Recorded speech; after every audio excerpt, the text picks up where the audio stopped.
Hi, welcome to இரவி. இன்னைக்கு வந்துட்டு ட்ரெண்டியான boat neck blouse பார்க்க போறோம். சாரி செமி சில்க் சாரிங்க. ரெட் கலர்ல ஃபுல்லா வந்துட்டு நல்லா ரெட் கலர்ல சாரியும், ப்ளூ கலர்ல வந்துட்டு டார்க் ப்ளூ கலர்ல வந்துட்டு பார்டர் இருக்கு. பிளவுஸும் அதே ப்ளூ கலர்ல தான் இருந்துச்சு. இதுக்கு வந்துட்டு ஸ்லீவ் நார்மலா எல்போ ஸ்லீவ்ல மேல மட்டும் குட்டியா பஃப் கொடுத்துருக்கோம். கீழே வந்துட்டு பைப்பிங் கொடுத்துருக்கு. நெக்ல வந்துட்டு பின்னாடி க்ளோஸ் நெக் தாங்க. ஸோ இந்த மாதிரி க்ளோஸ் நெக் கொடுத்துட்டு ஷேப் கொடுத்துருக்கோம். மேலே வந்துட்டு ஹேங்கிங் கொடுத்துருக்கு, பீட் ஹேங்கிங் கொடுத்துருக்கு. சாரி கலர் பீட் யூஸ் பண்ணி ரொம்ப அழகா இருக்கு. இந்த பீட் வந்துட்டு ரொம்ப கியூட்டா இருக்கு. ஃப்ரண்ட்ல வந்துட்டு லோ நெக் தான். இதுல வந்து டைமண்ட் ஷேப் கொடுத்துருக்கோம். இது கஸ்டமர் டைமண்ட் தான் கேட்டாங்க, அது கொடுத்துருக்கோம்.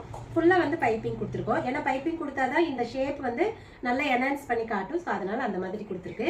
ரொம்ப ட்ரெண்டா இருக்கு இந்த பிளவுஸ் வேர் பண்ணா. உங்களுக்கு இந்த மாதிரி ட்ரெண்டியான பிளவுஸ் வேணும்னா தாராளமாக எங்ககிட்ட கஸ்டமைஸ் பண்ணிக்கலாம். நாங்கள் ஆரி ஒர்க், பேட்டர்ன் ஒர்க் எல்லாமே ஸ்டிச் பண்ணி கொடுப்போம். வெட்டிங் அட்ரஸ் எல்லாம் நிறைய பண்ணிட்டு இருக்கோம். ஸோ உங்களுக்கு வெட்டிங் பிளவுசஸ் எல்லாம் ஸ்டிச் பண்ணணும், aari work, pattern work, wedding lehenga, gown, இந்த மாதிரி எது வேணும்னாலும் நீங்கள் எங்ககிட்ட ஸ்டிச் பண்ணி வாங்கிக்க முடியும். ஸோ எங்ககிட்ட ட்ரெஸ் எல்லாம் கஸ்டமைஸ் பண்ணணும் அப்படின்னா வாட்ஸ்அப் நம்பரில் கான்டாக்ட் பண்ணுங்கள்.